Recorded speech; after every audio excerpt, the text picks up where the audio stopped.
자, 그 사기 사건의 대명사처럼 쓰이는 거죠. 폰지 사기. 돌려막기라든가 뭐 금융다단계라든가 다 뭐 같은 얘기예요. 러빙 피터 투 페이 폴이라고 해서 그 피터한테 뺏어가지고 폴한테 갚는다라는 얘기인데 돌려막기죠 뭐. 이 사람이 폰지라는 사람이에요. 이런 형태의 사기가 뭐 없었던 그 이전에 없었던 것은 아닌데 이 사람이 미국 사회에서 워낙 크게 해먹어가지고 이 사람 이름이 붙었어요. 이 사기의 이 명칭에. 일반 명사화 돼버렸죠. 폰지 스킴은. 1882년생이고요. 1949년에 죽습니다. 유복한 집안에서 태어났고요. 근데 이제 중간에 그 아버지 사업이 망했대요. 그래서 넉넉치 않게 유년을 보냈고, 대학을 들어가긴 했는데, 이태리에서, 뭐 중퇴를 했어요. 친구들, 뭐 부잣집 친구들 따라 놀려다니면서 이렇게 뭐 방탕하게 보내다가 공부를 안 했대요. 근데 뭐 당시에 이태리에서는 그 미국에 가서 성공했다는 얘기를 많이 듣던 터라 미국 이민이 어떤 좀 붐이 있었나 봐요. 그래서 가족의 권유로다가 미국으로 갑니다. 21살에 이제 보스턴에 도착을 했는데요. 그 기질이 원래 그런 건지 배 안에서도 도박으로 돈을 다 탕진해버리고 무일푼으로 미국에 도착을 해요. 그리고서는 이제 잡일을 전전을 하는데 뭐 식당 웨이터로까지 발전을 했다라고 하는데 잡스럽게 이제 물건을 훔친다든가 뭐 이런 걸로 쫓겨나요. 뭐 그러니까 그런 수준의 사람인 거죠. 25살에 그 보스턴에서 그 캐나다의 몬트리올이라는 곳으로 그냥 갑니다. 몬트리올로 가요. 거기서 어떤 방코 자로시라는 어떤 은행, 방코는 은행이죠, 이태리 말로. 창구에 이제 보조직 정도로 취직을 해요.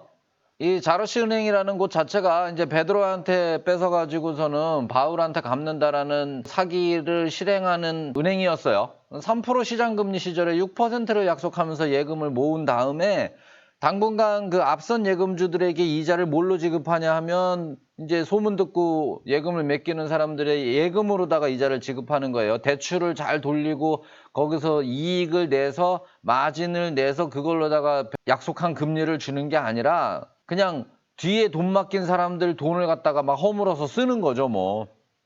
그렇게 하니까 높은 이자를 여하간 주긴 주니까 소문은 나니까 사람들은 모인단 말이에요. 사람들 모이면 그 돈이 어디로 가냐? 앞선 예금주들한테 가는 거예요. 뒤가 없는 거죠, 뭐. 망하는 게 무조건 결정돼 있는 비즈니스 모델인 거잖아요. 그러니까 적당한 시점에 부도를 내고 도망을 갑니다, 멕시코로. 뭔가 얘기가 비슷하지 않아요? 네, 맞아요. 국민연금이랑 똑같은 얘기예요. 여하간 은행이 망했으니까 은행주가 도망을 갔으니까 이제 무일푼이 됐죠. 은행에서 이제 직업을 잃어버리고. 그런 와중에 이제 어떻게든 뭐 돈 좀 꿔보려고 이제 자로시은행의 거래처에 찾아갔는데 거기에 사람이 없었단 말이에요. 책상에 어떤 수표책이 있었나 봐요. 거기서 이제 지가 지 앞으로다가 수표 발행을 해요. 423.58달러를 발행을 했대요. 그거 들고서는 가서 쓸 수 있는 거죠. 시중에 가서. 사인은 대충 보고 베낀 거예요. 그럼 이제 위조가 되는 거죠. 형사범이 되는 거죠. 이걸로 감옥 3년을 삽니다. 그 다음 29살에 미국으로 돌아와가지고요. 이태리 불법 이민 업체와 일을 하는데 이걸로 아틀랜타 감옥에서 2년을 또 삽니다. 그러니까 인생 자체가 이런 거죠. 보통 사기꾼들의 인생이 이렇죠. 아틀랜타 감옥 안에서 조폭인 루포라는 사람하고 월가 비즈니스맨 모스라는 사람하고 좀 친분을 가져요.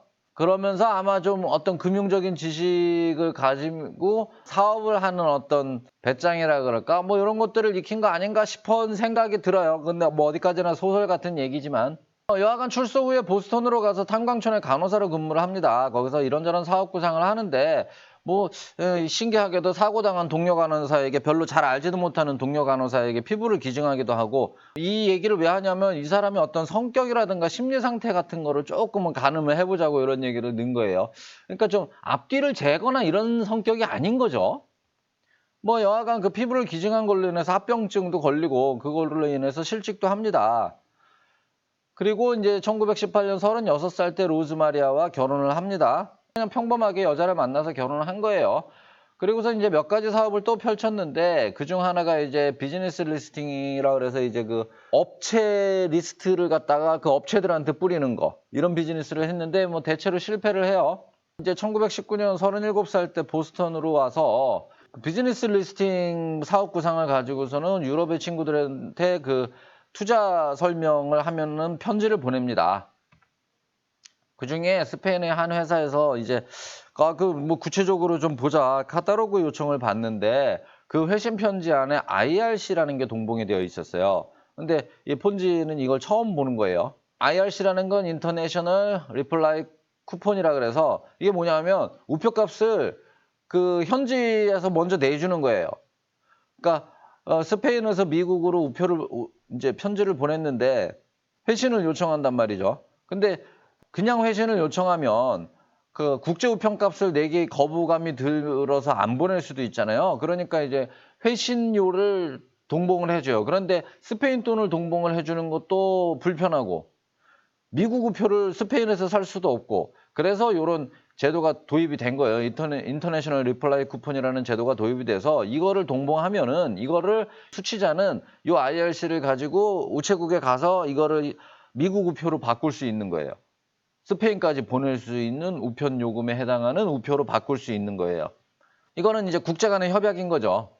이제 이럴 경우에 이제 국가 간의 차익이 발생할 수가 있는 거예요. 약간의 차익들은 발생할 수 있는데 문제는 뭐냐면 1차 대전 후에 이태리에 인플레이션이 크게 발생하면서 차익이 커진 거예요. 폰지 주장으로는 한 400%의 차이가 났다 그래요. 요런 예가 최근에도 발생했었어요. 베네수엘라가 하이퍼 인플레이션에 들어갔을 적에 베네수엘라의 많은 상품들, 그 대표적으로 이제 마이크로소프트의 어떤 윈도우 라이센스나 오피스 라이센스 값이 베네수엘라 화폐로 표시되어 있으니까 이게 인플레이션이 발생했으니까 외화로 하면 엄청나게 저렴해진 거예요. 가령 예를 들어서 윈도우 10의 라이센스 값이 미국 달러 500달러, 베네수엘라 달러 500달러라고 해보자고요. 근데 하이퍼 인플레이션이 발생하면 베네수엘라 500달러는 미국 돈 1달러가 되는 때가 생겨요. 그 1달러에 윈도우 10 라이센스를 정식으로 살 수가 있게 되는 거죠. 어떤 요런 얘기예요. 그래서 이 IRC가 국가 간의 차익이 그때 발생을 했는데 이거를 이제 노리고서는 폰지가 이제 투자를 하려고 했던 거예요. 이태리에서 대량으로 IRC를 산 후 미국으로 가져와서 우표로 바꾸어서 그걸 다시 현금화하면 큰 이익이 발생한다고 생각을 한 거죠. 퇴직 후에 바로 구상을 실천에 옮깁니다. 종잣돈을 구하려 여기저기 은행들도 찾아갔는데 이제 거절당했고요. 현재긴 폰지는 아예 주식회사를 설립을 해가지고 일반 투자자를 모집을 합니다. 이 일반 투자자를 모집을 하는 거가 이제 사기 활동이 되는 거예요. 친구들부터 먼저 꼬셔요. 90일 만에 2배로 불려준다고 약속을 하고 돈을 받아내요. 그게 이제 조금 시간이 지나서는 45일 만에 1.5배로 불려준다고 약속을 하고서는 받아내요. 투자를. 은행 금리가 연리 5% 시절에 이렇게 얘기를 한 거니까 지금 이거는 연리를 갖다가 400%를 약속을 한 거니까 5%대 400%는 어마어마하잖아요. 대부분은 여기에 믿음을 주지 않지만 누군가는 여기에 믿음을 주고 돈을 맡겨요. 그게 보통 사기꾼이 먹고 살아갈 수 있는 이치거든요. 실제로 약속한 이익을 돌려줘요. 그 친구 1250불 맡긴 친구한테 2000불을 돌려줬습니다. 45일 만에. 그럼 소문이 나죠. 1920년 1월에 요게 20년 한 해 동안 일어난 일이거든요. 폰지 사기가. 이제 38살 때죠. Securities Exchange Company라는 거를 설립을 해요. 첫 달에 그 1800불을 모집을 합니다. 18명으로부터. 그 다음 달에 즉각적으로 약속한 이익 배당을 돌려줬어요. 수익에서 주는 게 아니라 다음 투자자로부터 받아서 준 거죠. 돌려막기예요. 그리고서는 큰 건물로 회사를 이전합니다. 소문이 막 나죠. 투자자 모집원까지 고용을 해요. 20년 2월에서 3월 넘어갈 때 5,000달러에서 25,000달러로 모집액이 확 커집니다. 이게 현재 돈으로 따지면 한 3억 원 정도 되는 돈이래요. 그러니까 1월 달에 한 1,000만 원 모았던 거가 2월 달에 한 6천만 원 모았고 3월 달에는 3억 원을 모으게 돼요. 그리고서는 이제 잘 되니까 이제 투자자 모집원을 추가로 고용하고 뉴 잉글랜드랑 뉴저지로까지 확대를 해요. 5월 달이 되니까 42만 불이 돼요. 이게 현재 돈으로 50억 원가량 됩니다. 아까 3억 원가량, 3월 달에 3억 원가량이 5월 달에 2달 만에 벌써 한 열 몇 배로 커졌죠. 50억 원가량 모집이 돼요. 6월 달에는 300억 원가량 모집이 돼요.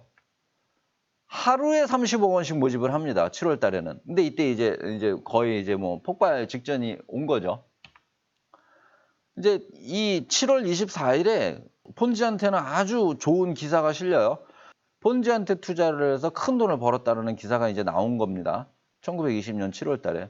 근데 이제 하단에 보시면은 이제 은행 금리 5%짜리 광고들이 막 있어요. 그죠? 안전하게 5% 수익을 낼 수 있습니다. 투자해 주세요. 돈을 맡겨 주세요. 이런 광고들이에요. 그런 가운데 100만 부를 돌려받았다 그러니 사람들이 이 신문을 본 사람들이 이 신문을 신뢰하면서 눈이 돌아가는 거죠. 하루에 100만 불이 막 몰리기 시작했답니다. 지금 돈으로 하루에 120억 원씩 막 투자가 몰리는 날이 있었대요. 폰지는 하노버 트러스트 뱅크라는 은행을, 그러니까 신탁은행이니까 그 예금이 많은 사람이 경영권을 가지는 건가 봐요. 이제 300만 불을 예탁을 하면서 경영권을 갖게 됐대요. 이제 이런 어떤 정상적인 업체를 끼고 하면은 신뢰도가 올라가죠. 그리고 돈을 이리 돌리고 저리 돌리고 할 수 있게 되는 어떤 툴이 되는 거예요, 사기꾼에게. 투자자들은 이익 배당을 거의 재투자했기 때문에 사실상 나가는 돈도 별로 없었어요. 돌려줘야 될 돈도 별로 없었어요. 어차피 재투자하니까. 돈은 들어오기만 했으나 합당한 이익 구조는 없었죠. 사기니까. 장부상 줘야 할 돈은 크게 늘어나서 폰지가 장부상으로는 큰 빚쟁이가 되어 갔지만 초기 투자자들은 폰지 주변에 그냥 서민들 돈을 그냥 받았던 거예요. 근데 이제 소문이 나면서 보스턴의 부자들도 이제 참여를 하게 됐어요. 이제 그렇게 많은 양의 IRC를 사실은 살 수도 옮겨올 수도 환전할 수도 없는 상황이에요. 이 정도 양의 IRC가 유통이 되지도 않고 될 수도 없고 발행도 안 돼요. 그리고 발행이 돼서 샀다고 하더라도 이 폰지가 모은 돈의 양은 뭐 타이타닉 하나에 가득 실어도 모자랄 정도였다 그래요. 이 종이의 무게가, 양이. 옮길 수도 없는 상황이었어요. 그걸 다시 미국에서 환전해 줄 리도 없죠. 우체국에 파산을 하지 않는 이상. 근데 여하간 이 폰지라는 사람은 그렇게 앞뒤를 맞추고 뭐 그런 사람이 아니에요. 그냥 앞뒤 없어요. 그냥 일단은 돈을 모은 거고, 일단은 뒷일은 몰라. 아몰랑이죠, 아몰랑. 일단 돈이 수중에 있으니까 그걸로 사치스러운 생활을 해요. 근데 여하간에 이 폰지의 사업 모델은 처음부터 많은 의심을 샀었고요. 초기 의혹보도 기자의 명예훼손에 승소하면서 사람들의 의심을 불식시킨 계기가 되기도 했지만 그 의심이 끊이진 않았어요. 그 다음에 어떤 가구 장사가 무일푼이던 시절에 가구 장사가 가구를 줬는데 그걸 가구값을 달라고 아마 소송을 냈나 봐요. 이 폰지의 전력이 알려진 거예요. 굉장히 가난뱅이였다는 사실이 이 소송을 통해서. 그래서 투자금을 회수하려고 사람들이 막 몰려들었는데 어떻게 폰지가 그거를 설득을 시켜서 돌려보냈대요. 그러니까 말빨은 굉장한 사람인 거예요. 말빨이 딸리는 사기꾼이란 없죠. 그리고 이제 그 보스턴 포스트라는 신문사와 그 주정부도 이제 조사를 시작을 합니다. 폭로 기사가 막 쏟아지고요. 소환 조사로 인해서 투자자들의 불안이 팽배했습니다. 그래서 200만 불 정도는 돌려주긴 했는데 또 여전히 많은 사람들은 그를 믿고 그대로 돌아갔어요. 11월쯤 돼가지고 그의 전력이 폭로가 되는 기사가 이제 포스트에 실렸고 그 주정부 조사원들에 의해서 사기도 완전히 확인이 됐어요. 그래서 연방교도소에서 5년을 삽니다. 그다음 출소를 했는데 바로 매사추세츠 법원에 피소가 돼요. 연방교도소에서 복역을 했는데 왜 또 피소를 당하는 게 어디냐 그러고서는 이제 이걸로 상고를 했는데 그래서 많은 논란이 되긴 했는데 뭐 얄미워서 그랬는지 여하간에 똑같은 죄는 아니죠. 제목이야 뭐 이렇게 다르게 붙일 수도 있는 거죠. 여하간에 피소가 됐고 주립교도소에서 또 9년을 삽니다. 보석 석방 후에 플로리다로 가가지고 또 거기서 사기질로 먹고 살아요. 거기 플로리다 주립교도소에서 또 7년을 삽니다. 출소 후에 이제 해외 추방이 되는데 보스턴에 남은 부인과는 이혼을 하고요. 지독한 건강 악화 끝에 67살에 죽습니다. 브라질에서. 마지막 인터뷰를 어느 매체와 했대요. 그래요. 그들이 아무것도 얻은 것이 없다고는 해도, 그러니까 자기한테 사기당한 그들이 아무것도 얻은 것이 없다고는 해도 고단한 이민자들의 삶에서 내가 보여준 쇼는 충분한 값어치를 한 것이었다라는 회고를 했다 그래요. 마냥 악마같이 보이지도 않고 한편으로는 귀여운 면도 있으면서 이렇게 앞뒤 없이 사는 사람들에게 돈이 몰린다. 정상적인 투자자는 이런 사업 모델을 구상도 안 했을 것이고 양심이 있거나 앞뒤를 재거나 뒷일을 걱정하는 사람 같으면은 진행되는 와중에 겁이 나서 더 이상 진행을 못했을 것인데 이렇게 막 사는 사람은 여하간에 이런 규모의 쇼를 보여주기도 한다. 어떻게 보면 대형 사업의 모순이기도 해요. 이런 사람들이 큰 일을 벌이죠. 뭔가 논리적이고 앞뒤를 잘 맞추는 사람은 이런 큰 일을 못 벌이는 면도 있어요. 현대 사회는 크게 다를까요? 페이스북은 크게 다를까요? 비슷해요, 사실.